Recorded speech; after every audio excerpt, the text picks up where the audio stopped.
दोस्तों, क्या आपको पता है कि हम अपने जीवन में सफल तभी हो सकते हैं जब हम सही फ्रीक्वेंसी में अपने आप को स्टेबल कर सकें। दोस्तों, ज्यादातर ऐसा होता है कि हम अपने कॉन्शियसनेस को उस लेवल पर नहीं पहुंचा पाते हैं जिस लेवल पर उसको होना चाहिए, और उसकी वजह से हम अपने जीवन में कहीं ना कहीं स्टक होते हैं और कामयाब नहीं होते हैं। अब देखिए, मेरा आपको यहाँ पर समझाने का एक ही मकसद है कि आप अपने कॉन्शियसनेस के लेवल को एलिवेटेड करें और आप अपने कॉन्शियसनेस को चेक करें कि आपसे कहां पर भूल हो रही है और आप कहां पर है और कैसे आप अपने आप को आगे के लेवल पर लेकर जा सकते हैं। दोस्तों, कॉन्शियसनेस का डिफरेंट लेवल है और हम हर एक लेवल को देखने जा रहे हैं, और आज आप एक ऐसी चीज समझने वाले हैं जो आज तक आपने नहीं समझी है, तो इसके लिए आपको वीडियो में लास्ट तक बने रहना होगा। दोस्तों, सबसे पहले जो होता है कॉन्शियसनेस के डिफरेंट लेवल में, सबसे पहला जो लेवल आता है वो शेम का आता है, और शेम की फ्रीक्वेंसी जो होती है वो 20 होती है। कितनी होती है? 20। दोस्तों देखिए, हमारा जो जीवन है वो हमारी भावनाओं और हमारी फीलिंग्स के आधार पर आगे बढ़ता है, और ये भावनाएं और फीलिंग्स ही जो है वो हमारे जीवन में या तो हमें कामयाब बनाती हैं या तो हमें असफल बनाती हैं। तो सबसे पहले हमने क्या समझा कि शेम की फ्रीक्वेंसी क्या है? 20 है। फिर आता है गिल्ट। दोस्तों, बहुत सारे लोग गिल्ट में जीते हैं और गिल्ट की फ्रीक्वेंसी जो है वो 30 है। उसके बाद अपाधी आता है दोस्तों, APATHY, अपाधी की फ्रीक्वेंसी जो होती है वो 50 होती है। फिर ग्रीफ आता है, और ग्रीफ की फ्रीक्वेंसी दोस्तों आपको पता है कितनी? 75 होती है। फियर की फ्रीक्वेंसी 100 होती है। और दोस्तों फिर आता है डिजायर की फ्रीक्वेंसी 125 होती है। आप देख रहे हैं कि 25 के रेंज में फ्रीक्वेंसी ऊपर बढ़ रही है। डिजायर की फ्रीक्वेंसी 125 होती है। फिर आता है एंगर की फ्रीक्वेंसी यहाँ पे 150 होती है, 150। प्राइड की फ्रीक्वेंसी 175 होती है। और दोस्तों फिर आता है करेज की फ्रीक्वेंसी 200 होती है। यस दोस्तों, करेज की फ्रीक्वेंसी 200 होती है।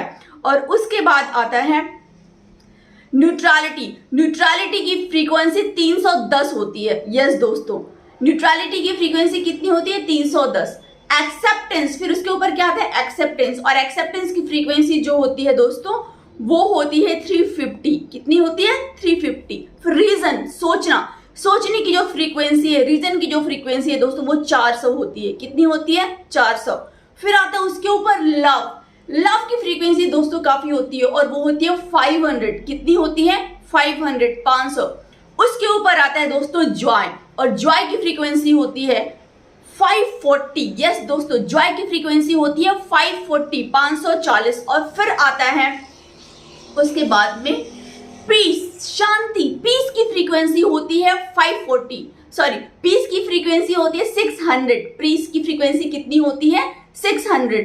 और उसके बाद दोस्तों आता है इनलाइटमेंट। क्या आता है? इनलाइटमेंट, और इनलाइटमेंट की फ्रीक्वेंसी होती है 700 to 1000। यस दोस्तों, इनलाइटमेंट की फ्रीक्वेंसी होती है 700 to 1000। अब आप बोलेंगे आपने ये क्यों बताया? दोस्तों, मैंने आपको ये इसलिए बताया क्योंकि यह आपको जानना अति आवश्यक है कि हमारा जो कॉन्शियसनेस है वो बहुत ज्यादा कॉन्ट्रैक्टेड है। वो बहुत ज्यादा हम जो है अपने कॉन्शियसनेस को लिमिटेड करके और ऐसी फीलिंग्स के अंतर्गत रखते हैं जो कि हमें जीवन में आगे बढ़ने में बाधा है। और वो क्या है? Shame, guilt, apathy, grief, fear, desire, anger, pride.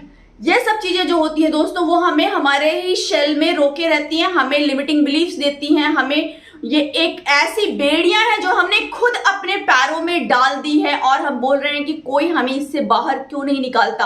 इन बेड़ियों से आप बाहर तभी निकलेंगे जब आप खुद निकलना चाहते हैं दोस्तों, क्योंकि आपने खुद इसको अपने मन में और मस्तिष्क में बनाया हुआ है। और दोस्तों, आपको इस बात को जानकर हैरानी होगी कि पूरी दुनिया में लोग, मैक्सिमम लोग जो होते हैं, मतलब आप बोल सकते हो कि generally my dear friends, almost 90%, more than 90% people oscillate under 20 to 150 frequency. कितने के अंतर्गत? मैक्सिमम 175 की फ्रीक्वेंसी के अंतर्गत ऑसिलेट करते हैं। मतलब क्या हुआ दोस्तों कि generally people operate under 200 level, 200 level के अंतर्गत पूरी दुनिया में लोग ऑसिलेट करते हैं। और वो क्या होता है 200 के अंतर्गत का frequency? Shame, guilt, apathy, grief, fear, desire, anger, pride. और मैक्सिमम लोग अगर आप देखोगे तो 20 से 175 के अंतर्गत करते रहते हैं, करेज पर भी नहीं पहुंचते, वो ज्यादातर प्राइड के अंतर्गत ही सीमित रहते हैं और इसकी वजह से वो अपने जीवन में आगे नहीं बढ़ पाते हैं, क्योंकि वो अपने आप को उस विस्तार के लिए अपने आप को उन्होंने विस्तारित ही नहीं किया है। अपने माइंड को, अपने हार्ट को, अपने मन, मस्तिष्क और आत्मा, इन तीनों को उन्होंने कहीं ना कहीं संकुचित दायरे में रखा हुआ है। इसकी वजह से वो आगे नहीं पहुंच पाते हैं। तो दोस्तों, आपने क्या सीखा इस वीडियो में? आपने इस वीडियो में यह सीखा है कि आपको अगर अपने जीवन में सफलता चाहिए तो उसके लिए आपको लव की फ्रीक्वेंसी से ऑसिलेट करना होगा, मैच करना होगा। आपको जॉय की फ्रीक्वेंसी से मैच करना होगा। लव की फ्रीक्वेंसी 500 है, जॉय की 540 है और पीस की 600। पीस की फ्रीक्वेंसी को वेलकम करना होगा। और माय डियर फ्रेंड्स, इनलाइटमेंट। और आपको यह जानकर के भी आश्चर्य होगा कि पूरी दुनिया में जो 700 से 1000 की फ्रीक्वेंसी है, उसके अंतर्गत पूरी दुनिया में, पूरे वर्ल्ड में केवल 12 लोग आते हैं। कितने लोग आते हैं? केवल 12 पीपल, केवल 12 लोग आते हैं। और एक बात आपको जान के हैरानी होगी दोस्तों कि पूरे दुनिया में केवल 0.4% ऐसे लोग हैं, केवल 0.4% ऐसे लोग हैं जो कि अपने कॉन्शियसनेस को लव की फ्रीक्वेंसी, जॉय की फ्रीक्वेंसी और पीस की फ्रीक्वेंसी तक लेकर जा पाते हैं। और 0.4% का मतलब क्या हो गया? Almost 1 million people, you can say that my dear friends.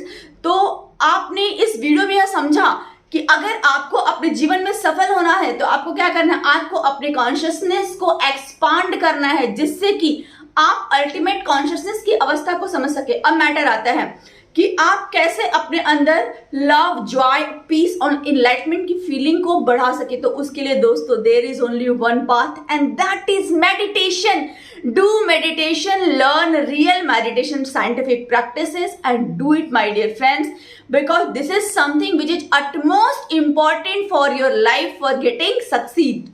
और मुझे उम्मीद ही नहीं, पूरी उम्मीद है कि आपको यह वीडियो अच्छा लगा होगा। और अगर आपको यह वीडियो अच्छा लगा है तो प्लीज आप अपने दोस्तों को इस वीडियो को इमीडिएट शेयर करें और वीडियो को लाइक करना आपको कतई नहीं भूलना है right now. And please subscribe my channel at the same time. Thank you very much. We will meet in next video very soon. Till that time, bye bye. Take care. Love you all.